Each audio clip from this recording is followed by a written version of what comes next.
eu exerço atualmente. Eu estou exercendo uma função de diretora de planejamento na Implaza.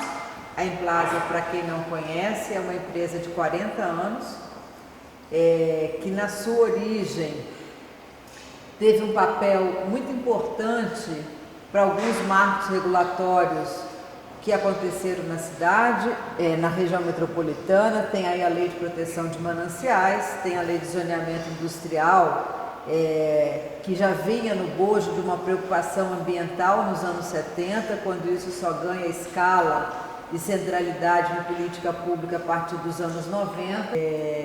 Também fez 2 planos, um aprovado por lei e outro não aprovado por lei, que são os PMDIs, o último deles feito pelo professor Jorge Buhai, que continua válido nas suas diretrizes até hoje. Então, quer dizer, uma empresa de planejamento que começa a sua história lá nos anos 68 com o GEGRAM e vem após a emenda da Constituição que cria as regiões metropolitanas brasileiras, se adequa àquela lei nacional, tem um histórico de gerar conhecimento sobre um território importante, que é a região metropolitana de São Paulo, e que agora completa 40 anos. Assim como todas as instituições de planejamento no país, ela também, em razão da crise, quando a Heloísa colocou da desmontagem do Plano-Bel, isso não foi uma particularidade do Plano-Bel, isso tem a ver com a crise econômica que o país atravessava. O planejamento deixou de ser uma função importante dos anos 80, né, no auge da crise de 81, todas as estruturas de planejamento, não só de planejamento urbano e muito menos no metropolitano, mas planejar o desenvolvimento econômico e social deixou de ter apelo, porque a questão era controlar a inflação, era controlar outros aspectos, e planejamento perdeu centralidade nas agendas dos governos de vários níveis. E aqui também foi verdade, a Implaza começou a ser esvaziada, mas por sorte a Implaza gerou, na transição dos 70 para os 80, estruturas importantes que hoje no aparato de gestão do Estado tem significância. Saiu de dentro da Implaza a área ambiental, virou CETESB, eu falava para o Franciscone. Saiu de dentro da Implaza toda a área de transporte metropolitano e virou metrô, MTU e CPTM na estrutura de... Não que os funcionários da Implaza tivessem saído, os da CETESB sim, a grande maioria na sua origem saiu de lá e foi para a Secretaria de Meio Ambiente, que é uma criação dos anos 80, e depois para a CETESB. E muitos foram para as estruturas de transporte metropolitano, que com a transferência do governo federal do transporte sobre trilhos, que era a CBTU, criaram a CPTM, também esse assunto do transporte metropolitano foi para dentro, mostrando um desacerto do ponto de vista do planejamento integrado metropolitano. Por quê? Porque, na realidade, o planejamento metropolitano, em vez de ser integrado e articulado nas suas funções urbanas, ela criou estrutura setorializada. E essas estruturas setorializadas ganharam muito mais força na centralidade de agendas de governo, com grandes financiamentos, certo? E o planejamento mais macro se perdeu, em parte pela crise econômica, em parte pela falta de centralidade que esta pauta tinha dentro dos governos. Então isso foi verdade para Curitiba, com a Comec, foi verdade para o Plano-Bel, foi verdade para o Rio, que também submergiu a pauta metropolitana e está sendo retomada agora pelo governo. Eu estava olhando aqui as datas da estrutura institucional de Minas, é tudo de 2000 para cá, de 2003 para cá. Então, por que está sendo retomada de 2003? Porque planejamento voltou a ser uma pauta de governo. Os gargalos que o atraso do desenvolvimento impuseram às cidades ou às regiões metropolitanas, agora forçam a que os governos voltem a ter centralidade numa agenda de planejamento mais macro, de planejamento do desenvolvimento.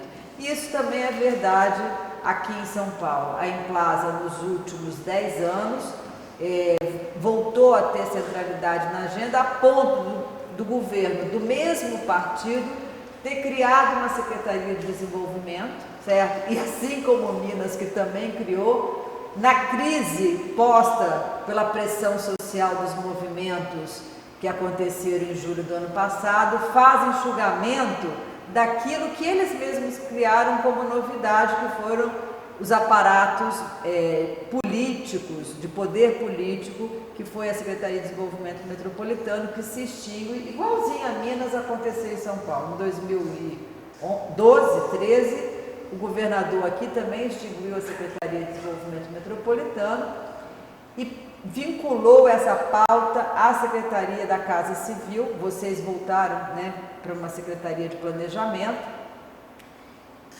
querendo reconhecer uma força política que o tema metropolitano tem. E do ponto de vista do que o seminário propõe a tratar, que são formas institucionais de aglomerações urbanas metropolitanas e não metropolitanas, a eficácia dessas formas, eu diria que a eficácia só acontece se isso tiver centralidade política nas agendas de governo e uma estrutura de financiamento firme para aquilo que o planejamento coloca. Porque senão a gente faz excelentes planejamentos e não consegue implementar o planejamento. Então, as cidades estão desorganizadas, os espaços metropolitanos, que é uma escala de urbanização mais abrangente, não é por falta de planejamento, é por falta de centralidade na agenda política e por falta de uma equação financeira que consiga implementar esse planejamento.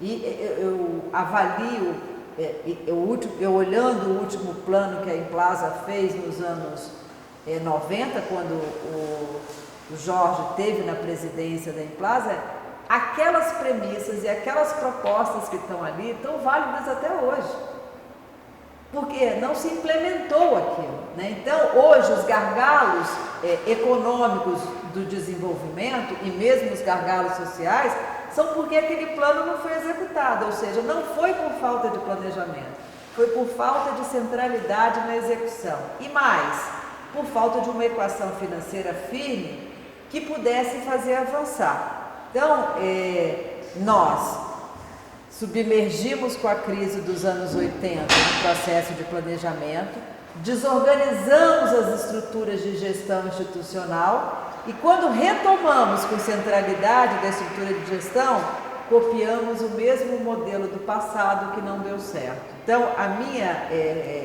aspecto aqui das dificuldades dos arranjos de financiamento que os modelos institucionais enfrentam para ser eficazes ou eficientes, está muito ditada pelas características dos modelos institucionais, e aí eu chamo a atenção de dois aspectos. Uma, repete a ideia de conselhos deliberativos, em geral paritários, entre estados e municípios, quando na realidade os municípios ganharam a chamada autonomia política na Constituição de 88, mas não tem capacidade de exercer sua autonomia política. Por quê?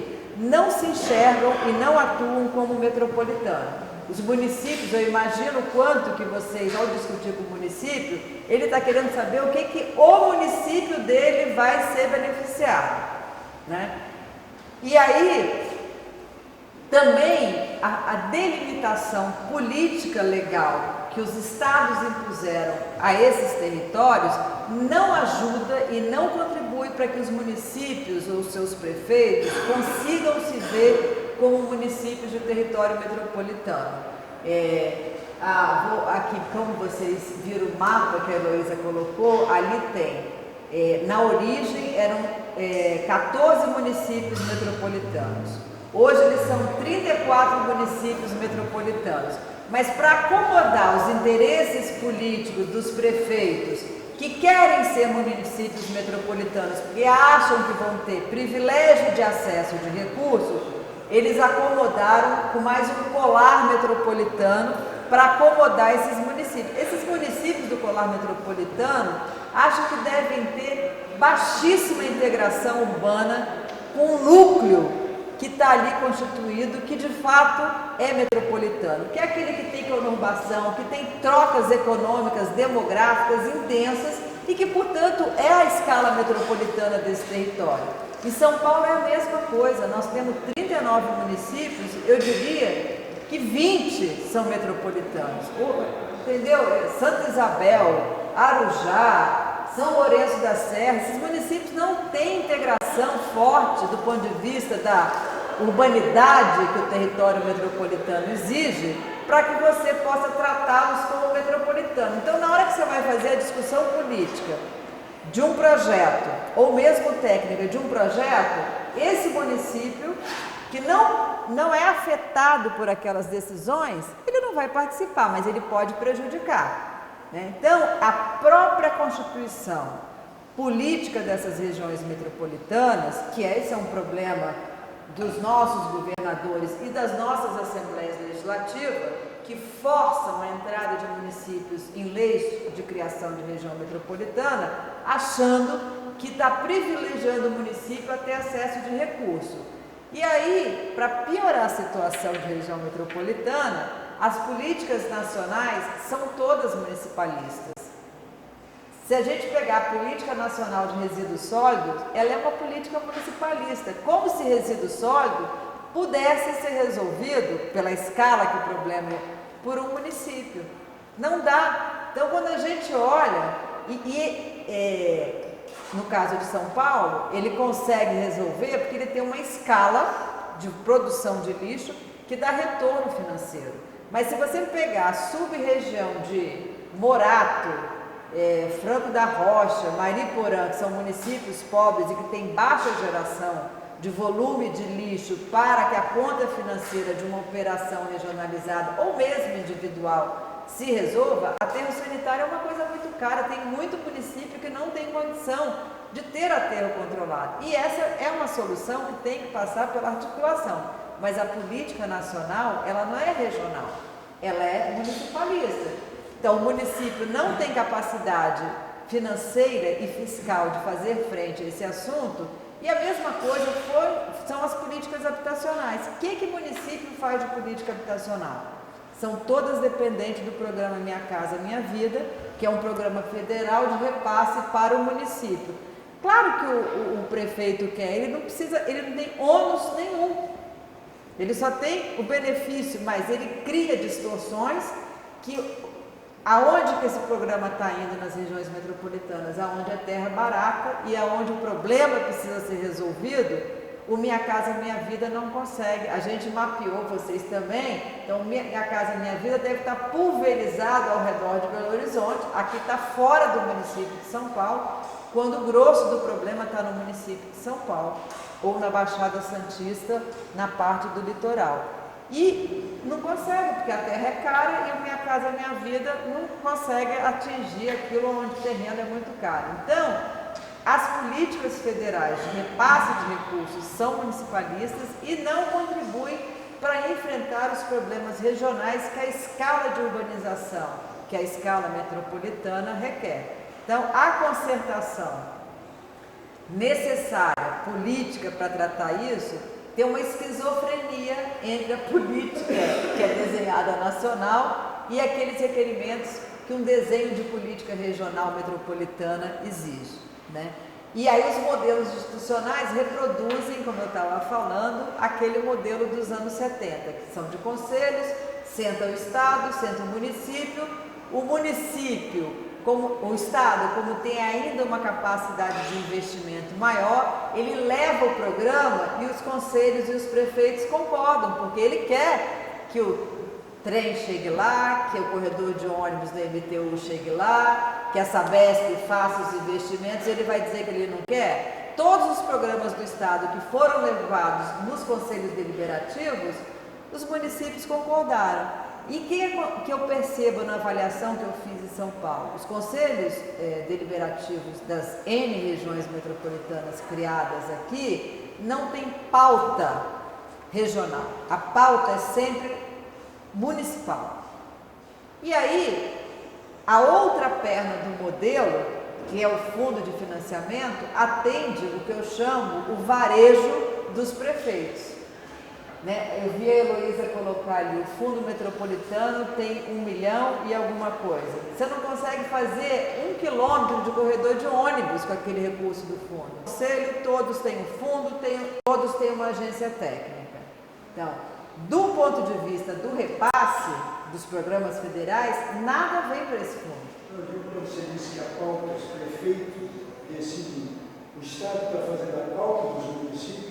A minha pergunta é se o Estado não continua fazendo a pauta da União, que bota recursos do Não, nenhum. Se tivesse, estaria bom, gente. Eu teria o ferro-anel feito aqui em São Paulo. E não fizemos ainda. Não é assim.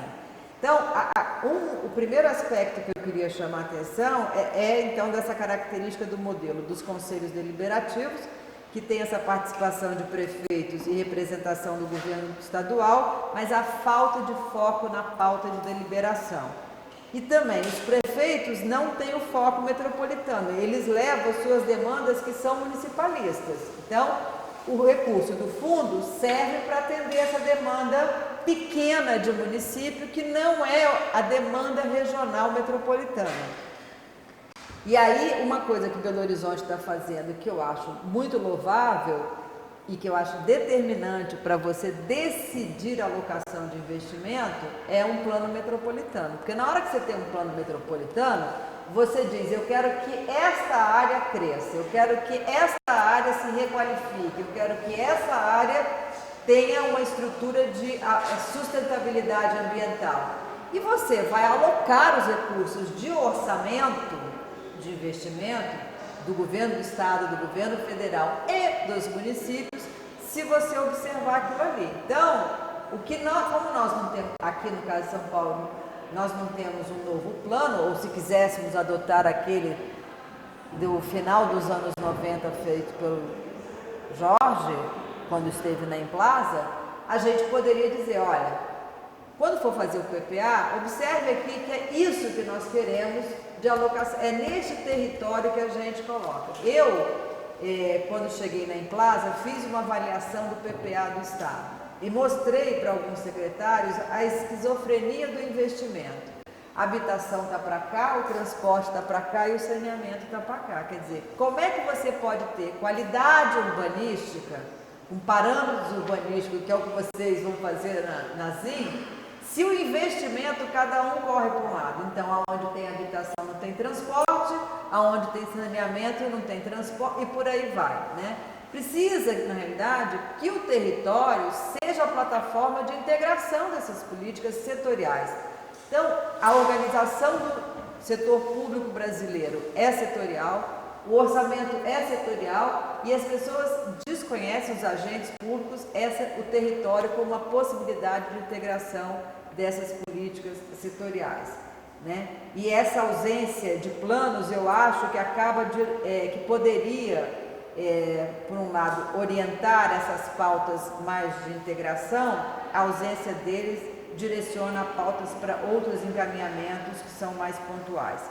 Uma outra questão importante para mim é a ausência da participação do setor privado e da sociedade civil que tenha conhecimento dos interesses regionais. Eu não estou falando da sociedade civil, do movimento sem teto, do movimento sem isso, sem aquilo. Eu estou falando daquelas instituições que de fato conseguem tratar o desenvolvimento regional e metropolitano, porque essas pautas dos movimentos sociais mais ongueiros, elas estão olhando o umbigo delas, e o umbigo delas está muito focalizado no território local. Ela não é uma representação do interesse regional. Quando a Heloísa colocou ali que 3 mil pessoas participaram da discussão, e eu chamei a atenção para a legitimidade, é isso, porque ali eles estão defendendo, né, aonde que a minha representação vai estar assegurada no plano. E um plano regional não é para isso.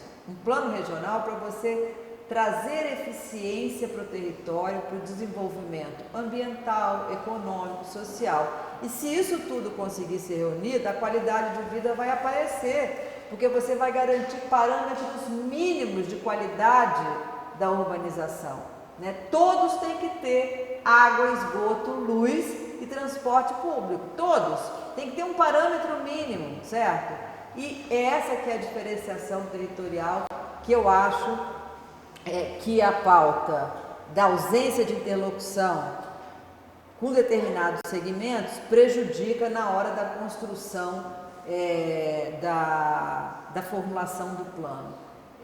Agora a gente está fazendo um plano de longo prazo para um território que a gente chama de macrometrópole, ainda reconhecendo que macrometrópole tem a possibilidade de ser reconhecida como uma grande cidade que se espraia. Aqui não é isso, nós tratamos macrometrópole como uma rede de cidades que se articulam e atuam sistemicamente, né? Depois eu posso até, ainda que não seja pauta, eu vou falar aqui a pedido do professor Nestor. E a gente precisa discutir com os investidores e com os stakeholders, que são aqueles que vão se beneficiar do investimento, por onde a gente vai. Discutir inclusive os projetos, porque projetos, a política pública é escolha, e um dos limites da escolha é quanto que cabe no orçamento e no recurso que se tem para fazer aquele investimento. Então, seria ótimo se a gente fosse por aqui, mas aqui tem milhares de desapropriação, então vamos por aqui que não tem desapropriação e que a oferta do serviço vai estar sendo feita. E isso você tem que discutir olhando os novos instrumentos de financiamento, também com o setor privado, porque nós, até prova em contrário, somos um país capitalista, e num país capitalista todos oferem lucro, certo? O setor privado, desde logo. E, portanto, ele não entrará numa discussão se não ficar clara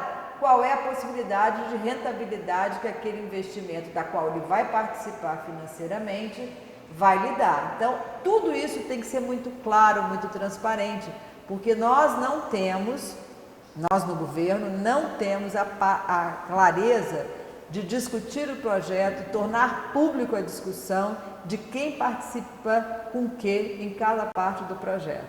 E aí gera uma desconfiança enorme da sociedade com o governo, do setor privado com o governo que não vai cumprir a sua parte e do governo que acha que o setor privado está sempre querendo ganhar mais e que ele não quer deixar. E com isso ninguém faz nada porque não senta para acertar o que é a responsabilidade de cada um. O Estado em dar as diretrizes, o setor público em dar as diretrizes, a regra clara, o setor privado para modelar essas diretrizes em termos de projeto e a sociedade a conhecer e poder acompanhar e fiscalizar e monitorar o resultado e a eficiência desse projeto. Isso nós não fazemos, né? Via de regra, o próprio Estado faz avaliação e monitoramento e eu diria sempre muito mal feita, né?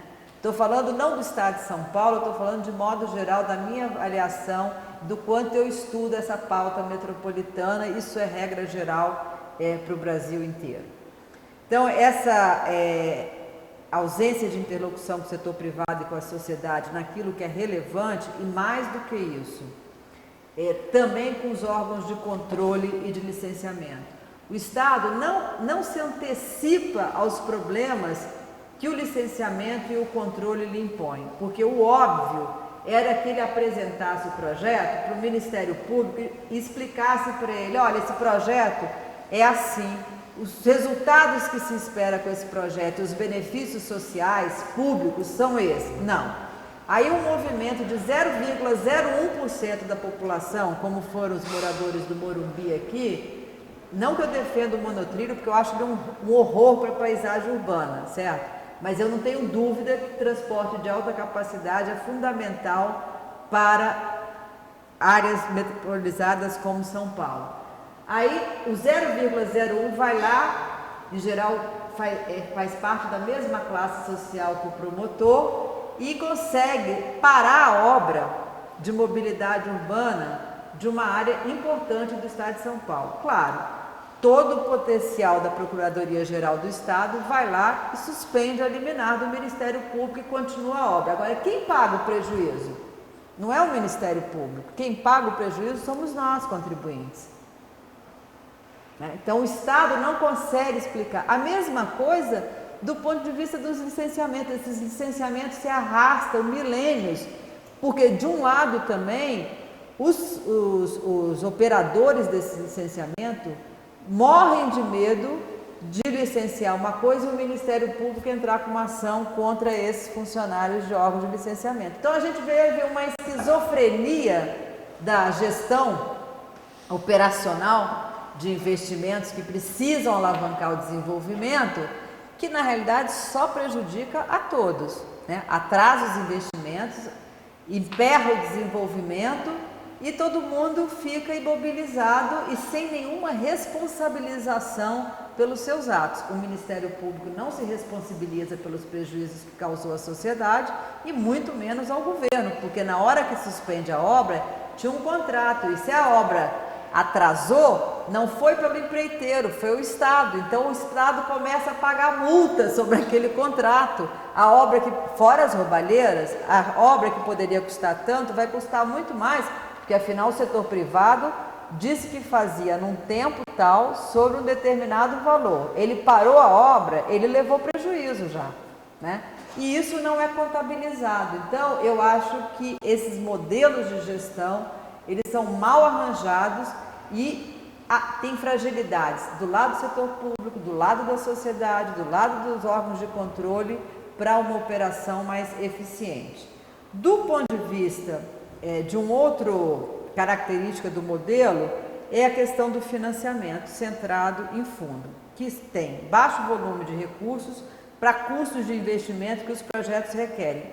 Agora, a Sabesp vai fazer 2 reservatórios de água na bacia do Capivari, Jundiaí e Piracicaba, para aumentar a reservação de água no contexto dessa bacia.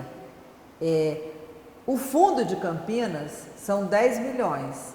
Só de desapropriação, o governo gastou 5 milhões para cada área, ou seja, se ele tivesse só desapropriação, quer dizer, esses fundos são incapazes de financiar qualquer investimento metropolitano, de qualquer natureza. Você pode olhar de qualquer lista que tem nas legislações das funções públicas de interesse comum. Eu diria que o único que o fundo consegue financiar é um plano metropolitano bem feito. Porque com 10 milhões você consegue fazer um plano muito bem feito, certo? E com todas as alterações, pagando inclusive a revisão dos planos diretores municipais, financiando naquilo que é adequação, por exemplo, ao que vocês propõem, né? Eu estou falando 10 milhões porque eu tive acesso na secretaria lá de Belo Horizonte o quanto que o governo de Minas está pagando a universidade para fazer isso. Então, dentro desses 10 milhões dá para fazer um plano. É caro você fazer audiência pública. Então, uma coisa dessa, e na escala você está falando de uma região metropolitana que tem 5 milhões de pessoas. Aqui nós temos 19 milhões de pessoas. Você imagina o que é o custo para fazer um negócio desse, né? Não é uma coisa barata. Então, 3 milhões, então, 3 milhões. O fundo, nem o fundo deles dava para pagar. No nosso caso, todos os fundos, e é muito engraçado, que aqui em São Paulo, o fundo da região metropolitana de São Paulo é 10 milhões, o fundo de Campinas são 10 milhões e o da Baixada também. Agora, tem escalas totalmente diferentes. Não pode o fundo de São Paulo ser só 10 milhões. Olha o tamanho e a importância que a região metropolitana de São Paulo tem para ter um fundo de investimento para questões metropolitanas de 10 milhões. Não faz um corredor de ônibus, nem municipal, quanto mais metropolitano. Então, a própria estrutura de fundo, ela é restritiva da ação de gestão metropolitana, né? E aí ela fica também com uma coisa de balcão. Os prefeitos vão lá e falar, então nós vamos usar esse fundo para fazer isso e aquilo, e o governo concorda com eles, porque o governo fez uma troca. Então vocês aprovam isso daqui, que é o que nós vamos fazer, que é metrô, é corredor, é habitação, e vocês, né, é como se o Estado estivesse dando isso para a região, né? E dando, segundo uma lógica que é do Estado e não da concertação dos tais stakeholders daquela região, né? Então, isso também é uma esquizofrenia do modelo. Ainda com relação, e eu acho isso, que a ausência do plano metropolitano contribui para pulverizar a aplicação de recursos desse fundo. A outra questão é a setorialização dos investimentos no PPA e a LOA sem uma contribuição para adensar a pauta de desenvolvimento com impactos sinérgicos no território, que foi aquilo que eu falei para vocês, que cada habitação, saneamento e transporte não se conversam e não são capazes de olhar o território como uma plataforma de integração dos seus investimentos. Aí eu pus aqui algumas questões para a gente refletir. Bom, o intenso processo de urbanização e a heterogeneidade do espaço territorial e a diversidade de status econômico vem gerando enormes desafios, com uma pressão crescente para a provisão de serviços básicos e necessidade de melhorias de infraestruturas e mesmo de concentração de grandes problemas e desafios sociais. Como nós não temos dinheiro para tudo, você tem que fazer escolha. Nós fizemos um estudo junto com o SEBRAP para identificar as áreas precárias e as áreas de risco de 4 regiões metropolitanas do estado. Em volumes absolutos, o problema central está na região metropolitana de São Paulo, né? Em números absolutos. Em números proporcionais, o problema está na Baixada Santista. Então, não dá para pensar uma política que seja universalista para enfrentar precarização e risco. Por quê? Como a dimensão é pequena, por exemplo, no Vale do Paraíba ou em Campinas, os municípios podem fazer isso. Então, aquilo que a Heloísa estava colocando do problema do município e olhar um pouco essa ZIN com aquele problema que não pega todo o município, a mesma coisa é quando você enfrenta, você tem que ter muito foco, porque não dá para fazer político, no caso de política urbana, seja ela setorial ou não, não dá para fazer política de universalização. Primeiro, porque o problema não está universalizado no território. Segundo, que o dinheiro não dá para tratar universalmente. E terceiro, porque você reconhece aonde isso é dramático e só pode resolver, do ponto de vista do enfrentamento, regionalmente, com a participação dos 3 níveis de governo. Né? Um exemplo que eu acho relevante no estado de São Paulo é a remoção da área de risco da Serra do Mar. A Serra do Mar não é um ativo ambiental da Baixada Santista, a Serra do Mar é um ativo ambiental do estado de São Paulo. E, portanto, o estado de São Paulo tem que assumir aquilo como um aspecto regional e não como um aspecto local de Cubatão ou de Santos. Ele é um ativo ambiental do estado de São Paulo. O saneamento na Baixada Santista, ele é uma questão importante para a região, mas ele é muito mais importante como um ativo ambiental de lazer urbano, praiano, litorâneo do estado de São Paulo. A sazonalidade mostra isso, a população triplica, duplica em determinados períodos. Então, todo o estado consome aquele território e as suas funções urbanas, certo? E, portanto, o estado tem que pôr dinheiro lá, porque ele não está atendendo o morador de Santos ou o morador exclusivamente de São Sebastião ou de Cubatão ou de São Vicente. Ele está atendendo o cidadão paulista que usufrui aquele território, né? Isso é que é pensar a cidadania metropolitana, a cidadania regional, né? A sociedade paga para que todos possam usufruir de um determinado território. Então, essa é uma questão que eu também julgo relevante sobre essa pressão que ele sente de provisão de serviços básicos e esses problemas e como se dá a concentração de determinados problemas na região. Sem falar dos desafios da mobilidade urbana. Um outro número que nos impressiona muito aqui na macrometrópole foram os levantamentos, os estudos que nós fizemos decorrentes do censo. O censo de 2010 nós fomos olhar a questão da mobilidade urbana a partir do censo de 2002 e 2010. Em 2000, 1.900.000 pessoas nesse território da macrometrópole, que é só 15% do território paulista e que pega só 172 municípios, 1.900.000 pessoas se deslocam cotidianamente entre esse território.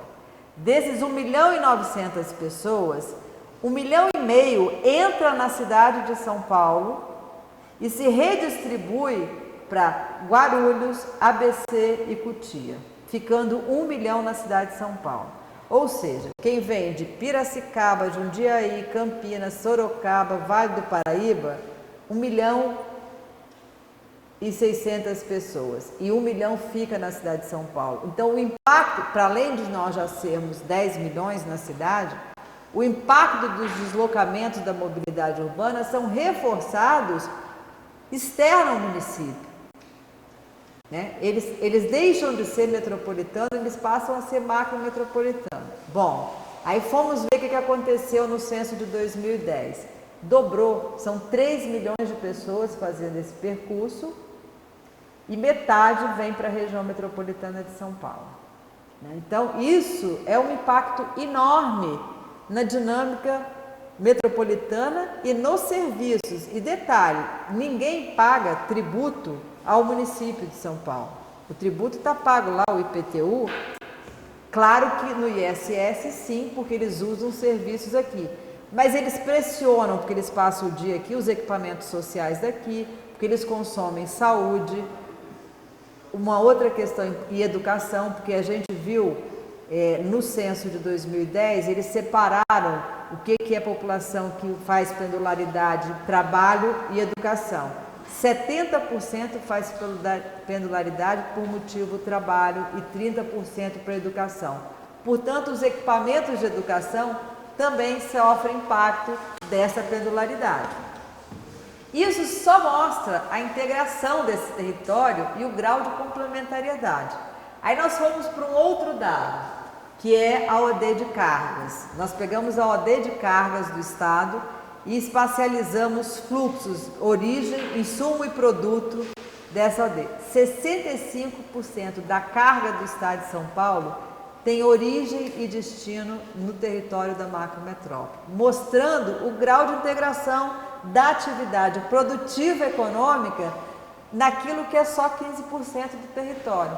Não é por outro motivo que os números mostram que 83% do PIB do Estado de São Paulo é produzido nesses 173 municípios e 72% da população do Estado também está aí nesse território. Eu não preciso nem falar da urbanização, porque vocês são da equipe de pesquisadores do professor Nestor, e o programa de pesquisa de dispersão urbana já revelou quem é essa que é isso a partir do fenômeno da dispersão urbana, né? Na realidade, a população que não consegue morar por várias deseconomias que o território metropolitano de São Paulo apresenta, migra para a região de Campinas ou para a região, migra mesmo, muda, não faz só a pendularidade e acaba fazendo essas trocas entre a população. E eu acho muito interessante quando eu vejo as matérias jornalísticas, quando fulano que saiu de São Paulo, a primeira migração que ele fez foi de São Paulo para os Alphavilles. A segunda migração é dos Alphavilles para os condomínios que estão aí nesse eixo, especialmente da Bandeirantes, agora também para o eixo de Sorocaba. E aí o cara pergunta, que hora você sai de casa? Aí eu saio às 5 horas para entrar em São Paulo às 6 para não pegar trânsito. E chego em casa às 7h30, 8 horas da noite. Ele saiu às 5 do trabalho. E aí fala, mas eu fiz essa opção porque eu queria ter qualidade de vida. Aí eu fico pensando, quem é um cidadão que acorda às 4 horas da manhã, sai de casa às 5 horas, trabalha aqui no auge dá toda a sua energia numa outra cidade e volta para dormir. Aí chega no final de semana, o que ele faz? Ele está cansado e o máximo que ele faz é entrar num shopping center, ou seja, ele não está consumindo aquela cidade que eles e achar que isso é qualidade de vida, né? Então, quer dizer, também o perfil nosso de cidadão metropolitano é uma reflexão muito pouco aceitável, pelo menos do meu ponto de vista, ou do ponto de vista sociológico. Está aqui um cientista social na sua origem, que pode dizer como é que alguém pode achar que isso é qualidade de vida, né? Claro, ele foi para lá porque ele queria manter o padrão, e ele é uma classe média que ele tinha na sua origem de classe média, ou ele é um da mobilidade social, e ele sabe, para ele ter esse padrão da qual ele é uma classe social, que ele tem renda para se inserir, ele não consegue morar aqui, ele compra uma casa de condomínio que ele não consegue comprar em São Paulo, mas ele consegue comprar em Valinhos. Então ele se sente um igual pela mobilidade que ele se inseriu, né? Então, se a mobilidade social é uma coisa importante, eu acho que o que não dá é para não justificar a impossibilidade do custo de viver em determinadas cidades em detrimento de outras, e que tem impactos em políticas urbanas, seja de habitação, seja de transporte, seja de saneamento e por aí vai, porque são pressões que vão acontecendo. A Fundação SEAD e mesmo os dados do censo, quando faz lá os estudos populacionais, mostra claramente aquela população de 20 milhões, eu acho que é 20% que faz migração aqui, que sai, cresceu, diminuiu 20% a população aqui. Cresceu 20% na região de Campinas. Aí eu falei, gente, é esse povo que saiu daqui, não tem explicação. A gente vê pela ocupação de loteamentos e pela dispersão urbana, quer dizer, o quanto esse eixo de Jundiaí para frente vem levando saídas de população de São Paulo para esse território, né? Então, isso é um desafio para a gente imaginar as questões de mobilidade, de saneamento, de habitação, né? E que se estendem para além das fronteiras dos governos locais.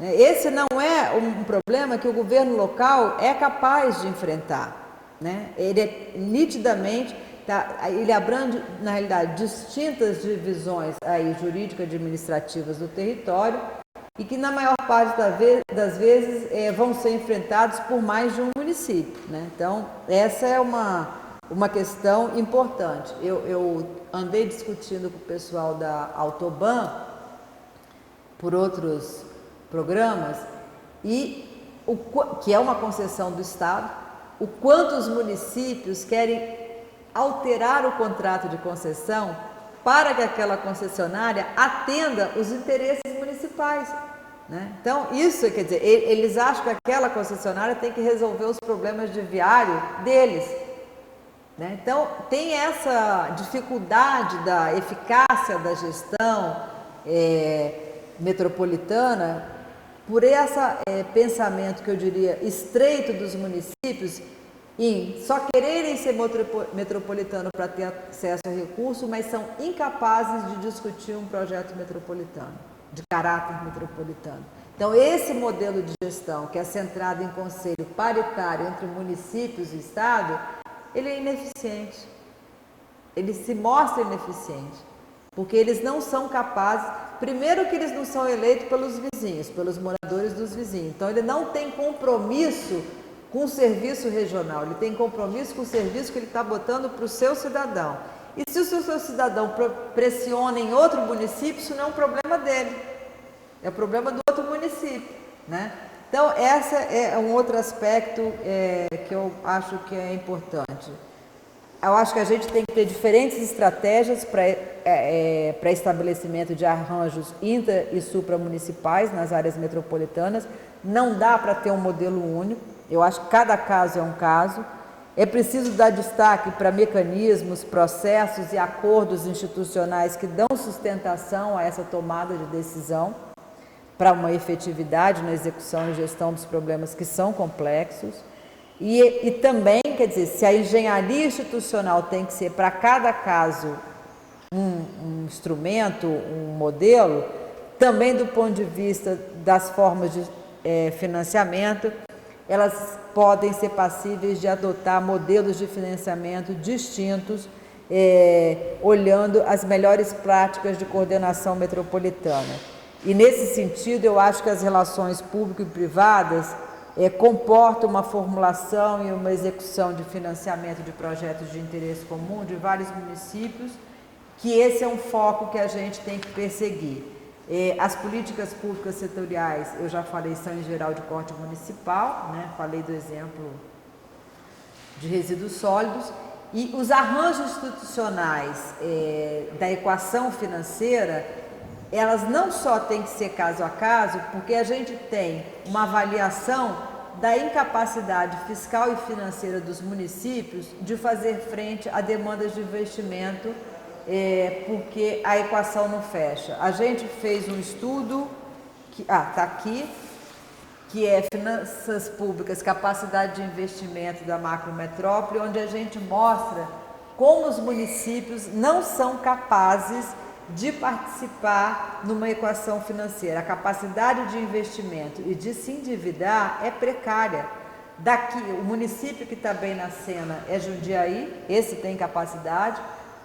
Campinas fez um acerto com Santander porque ela estava no limite, ela conseguiu renegociar sua dívida.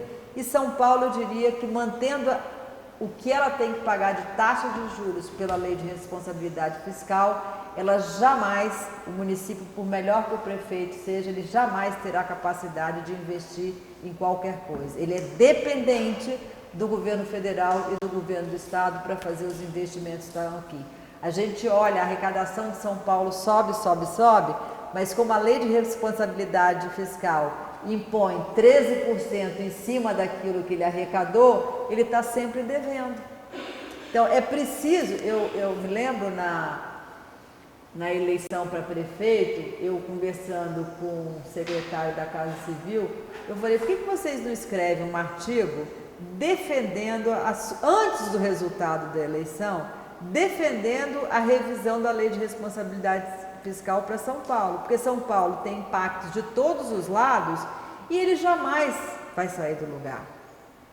Porque depois que ganha a eleição, vão achar que é oportunismo. Ainda que o prefeito Fernando Haddad tenha colocado isso, ele não conseguiu sensibilizar o Congresso e a presidente Dilma, por ser do mesmo partido, achou que poderia soar como oportunismo e privilégio porque ganhou um prefeito do mesmo partido. Na realidade, quem está sendo punido são os cidadãos de São Paulo, não é o prefeito que está lá. Porque ele não terá, assim como isso já vem do final, essa dívida foi negociada no governo da Marta e de lá para cá ninguém tem capacidade de investimento, né? Agora, só que a sociedade não conhece esses detalhes técnicos e fica achando que o cara que não é incompetente, ele não tem dinheiro para investir. E a arrecadação, a economia cresceu, a arrecadação cresceu e ele só pagou a taxa de juros de uma dívida do passado, da qual ele não teve parte desse negócio. Então, eu acho que se os governos mostrassem isso de forma clara, era isso que a sociedade tinha que ir para a rua. Pedir para o governo federal alterar a lei de responsabilidade fiscal. Né? Eu estava olhando quando o passe livre foi para a rua, eu falei, gente, estudante já tem uma gratuidade enorme. Idoso também não paga. Problema ninguém deu um número do quanto é a gratuidade da tarifa de transportes, entendeu? Ficaram refém de um discurso político, mas essa é uma questão de política pública, mostrar claramente, ser transparente, o que é o gasto e o compromisso financeiro que o setor público tem. Não vou dar, e aí tem diferentes, né? Eu tenho sempre uma vertente econômica do meu discurso, talvez aí pela minha última formação, mas eu acho que isso é uma coisa relevante colocar para a sociedade. Qual é o prejuízo, certo, de dar a gratuidade irrestrita? Quem que vai pagar a conta? Vai tirar de algum lugar. Então vamos combinar? Vamos tirar do ensino superior, se é o ensino superior que está pedindo, e vamos deixar, porque a obrigação do município é com o ensino fundamental. Então, ele só vai dar a gratuidade do passe livre naquilo que ele tem. A Lei de Diretrizes e Bases da Educação diz isso, certo? quer pedir passe livre, vai lá pedir subsídio no governo federal, porque ensino superior é responsabilidade do governo federal, né? Então, essas discussões não são bem feitas, do meu ponto de vista, né? Para a política pública e para a eficiência da política pública. Uma outra questão que eu queria chamar a atenção é essa dificuldade de estabelecer consenso entre os governos envolvidos, bem como conciliar interesses que muitas vezes são distintos. Aqui eu vou citar um exemplo que é de extrema relevância para a mobilidade interna da região metropolitana de São Paulo e que fica um jogo de empurra entre o governo do estado e o governo federal, que é o ferroanel. O ferroanel é um anel ferroviário inteiramente na região metropolitana de São Paulo. Portanto, a Constituição diz que aquilo que está dentro do seu território, a competência do estado. Então, investir no ferroanel poderia ser, o estado, se quisesse, já poderia ter feito. E o governo federal põe no seu PPA e o estado diz, não, mas esse é um projeto do governo federal, porque ele apareceu lá atrás na agenda do governo federal, quando o governo federal concedeu para a MRS e para a ALL as ferrovias que transpassam por São Paulo. Ou seja, elas passam dentro de São Paulo, é aquilo que eu estava falando, Heloísa, que a passagem dessas duas empresas no circuito urbano, ela só pode ser feita depois que a operação da CPTM para, então eles só passam de madrugada, entendeu? Porque é uma concessão federal que usa um trilho que já tinha sido concedido, transferido da CBTU para a CPTM, quando a CBTU era federal, e aí tem esse direito de passagem que é concedido aqui. Agora, o ferroanel tiraria toda a carga ferroviária que passa dentro da Estação da Luz, certo? Que é uma maluquice, porque poderia passar para o ferroanel. Então, o entendimento é que isso é uma responsabilidade do governo federal, porque o governo federal lá atrás, quando fez a concessão das ferrovias, disse que ia fazer o ferroanel. Só que o ferroanel, ele pode ser um investimento do Estado, porque ele está inteiramente dentro do Estado. Então, essa incapacidade de interlocução dos governos é prejudicial para os aspectos urbanos que a gente está vendo, né? Eu estou chamando aqui, nesse aspecto, um exemplo claro. Também descompasso entre receitas e demandas de infraestruturas é um outro desafio. O posicionamento autárquico que a cidade sede tem, pela primeira vez, ignorando, né, os impactos dos serviços urbanos atravessam os limites. Pela primeira vez, o plano diretor, ninguém tem dúvida que desde a década de 70 São Paulo é uma metrópole, eu diria até nos 50, quando a migração é acentuada para cá e que São Paulo é industrial de fato naquele período. Ninguém desconhece o papel de metrópole, né? Agora, nunca um plano diretor reconheceu a sua função de metrópole. Esse foi o primeiro plano diretor que se vê como uma cidade metrópole. Nós já estamos no século XXI e é impossível que os planos diretores não enxergassem. Esse foi o primeiro que eu vi e quando participei de algumas discussões, eu parabenizei o Fernando Melo Franco, que colocou a temática de organização do território de metrópole, de função de metrópole que São Paulo exerce, especialmente naquilo que ela se articula para fora da sua dinâmica e para fora da região metropolitana. Ele foi bem ousado nesse sentido. Ele trabalha os eixos viários que entram em São Paulo no contexto de organização do território. Eu nunca tinha visto isso em nenhum plano de São Paulo. Então, eu acho que esse é um aspecto importante, que são desafios que regiões metropolitanas brasileiras vão ter que enfrentar. São metrópole ou não são? Então tem que planejar para não ter essa esquizofrenia ou essa dicotomia entre a ZIN e o plano diretor, né? Porque se você de fato se reconhece como metrópole, você já prevê parâmetros de articulação com o território. Eu me lembro quando eu cheguei na Implaza, eu montei um grupo e mapeei o zoneamento, o macro zoneamento de todos os planos diretores da região metropolitana de São Paulo. E aí você identifica claramente, ainda era o plano da Marta, as operações urbanas, elas formam um colar que vai até o ABC, porque é uma... Então, isso é uma ZIN. Operação urbana poderia ser caracterizado aqui na região metropolitana de São Paulo. Todas as operações urbanas formam um colar em São Paulo, chegando a Operação Urbana Norte, Sul, e o ABC tem a mesma, é uma continuidade de operação urbana. Então, é evidente que ali poderia ser uma ZIN. Né? Então, aí, quando você olha o zoneamento, a gente mapeou ZEIS, operações urbanas e ZEIAS. Aí é uma esquizofrenia, porque quando você olha aquilo que é zona para adensar, do lado, o município do lado, no limite, botou que é de restrição. Então, aqui eu adenso, ponho indústria e aqui tem um manancial do lado e eu estrago com o plano do outro. Há novos formatos de financiamento. Isso requer disponibilização de fontes de financiamento estável, não dá para a gente não ter fonte estável de financiamento, e essa postura de cooperação entre governos. Sem isso, a gente não conseguirá avançar.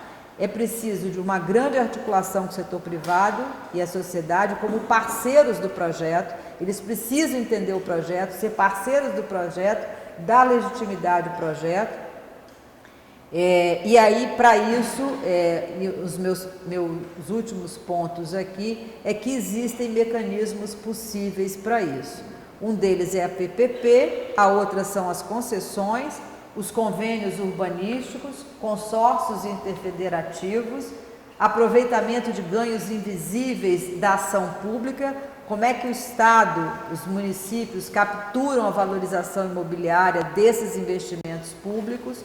Isso é possível, a Coreia vem fazendo isso bem com grande êxito. Também quero chamar a atenção que não dá para imaginar que PPP pode servir para tudo, não pode, assim como concessão, né, e os convênios urbanísticos, as operações urbanas. Cada caso é um caso, portanto, você tem que olhar a natureza do investimento e decidir, né, o que você vai usar. PPP ela não é isenta de risco, ela tem um risco embutido, né? O que vai sustentar a PPP é aquilo que o serviço, a sustentabilidade do serviço que deve ser examinado, se aquilo vai ter um retorno, uma financiabilidade. Se ela não tem uma financiabilidade, não dá para fazer PPP. Em geral, eles devem ser aplicados a PPP em setores onde é necessário um alto volume de investimento, de capital, com prazos longos acima de 10 anos, sob pena de você usar um ativo para garantir risco por uma coisa muito pequena que o próprio investimento do setor público podia fazer frente.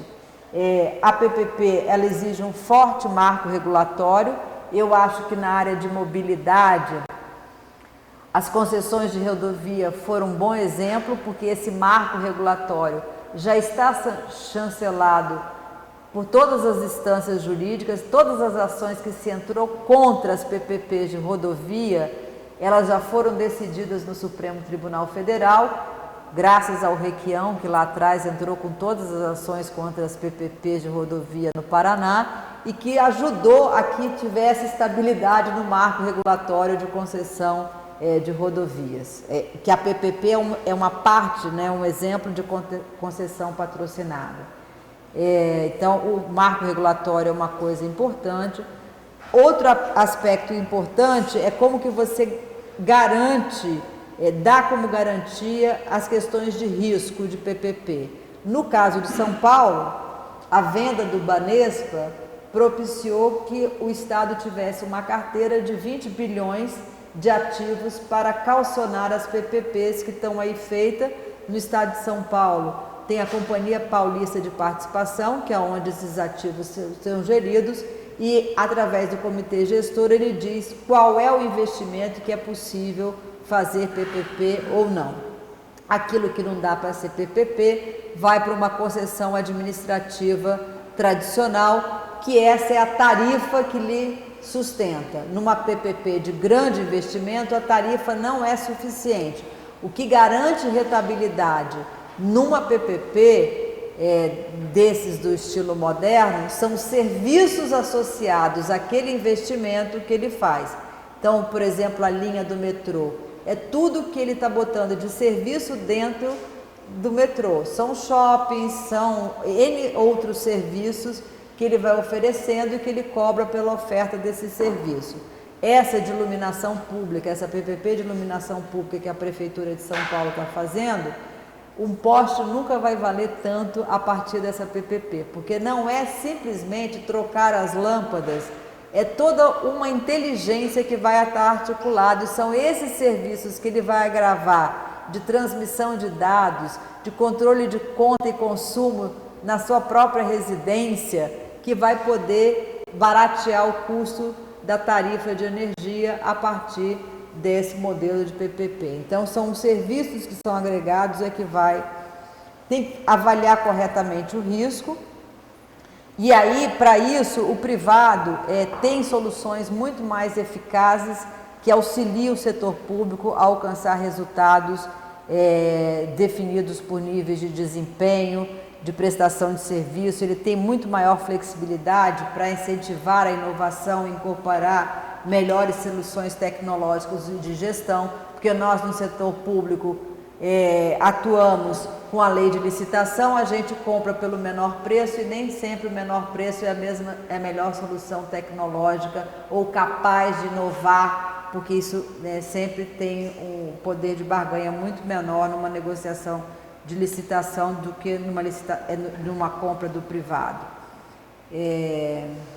Também o setor privado tem muito mais facilidade de acesso a financiamentos para fazer frente ao investimento do que o Estado, que quando vai fazer, o setor público, que quando vai fazer investimento, tomar recursos fora do país, tem um longo processo para passar pelo Senado Federal, que lhe dá direito a tomar um empréstimo, mesmo que você seja solvente, né?